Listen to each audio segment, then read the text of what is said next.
KTO Radio.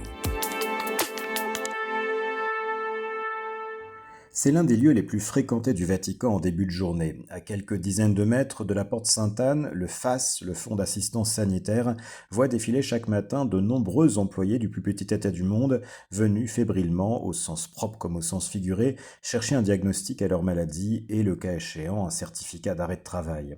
Petit détail particulier dans la salle d'attente de ce lieu qui pourrait ressembler à un cabinet médical quelconque, de 8h30 à 9h30, les prêtres et religieux sont prioritaires par rapport aux laïcs. La jeune maman débordée et devant prendre son poste de travail à 9h doit donc laisser sa place au prêtre retraité qui toutefois par délicatesse la laissera peut-être passer devant lui. Cette règle montre en tout cas la persistance d'une certaine culture cléricale maintes fois dénoncée par le pape François et qui reste bien ancrée au Vatican. Beaucoup en témoignent, les prêtres et évêques qui travaillent au Vatican ont parfois du mal à comprendre les contraintes personnelles de leurs employés laïcs. Le travail du dimanche est ainsi un sujet de conflit régulier dans certains services. Des pères et mères de famille tiennent à sanctuariser ce moment quand certains prêtres exigent de leurs subordonnés une disponibilité pleine et entière en cas d'événement spécifique comme une canonisation ou l'annonce d'un consistoire.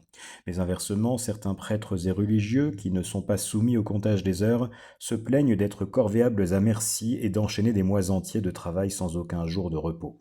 Une observation plus nuancée peut ressortir des couloirs de la secrétairerie d'État, où les règles de déférence autrefois en vigueur lors du passage d'un cardinal se sont largement détendues depuis l'entrée en fonction de l'actuel secrétaire d'État, le cardinal Pietro Parolin. En prenant un long congé après le décès de sa mère à la fin de l'été dernier, et en renonçant donc à participer à la tournée du pape François en Asie et en Océanie, le numéro 2 du Vatican a montré que les contraintes familiales et humaines existent aussi pour les prélats et que la famille demeure une priorité, de quoi remettre l'humain au centre de relations institutionnelles parfois clivées et tendues. Vous écoutez KTO Radio.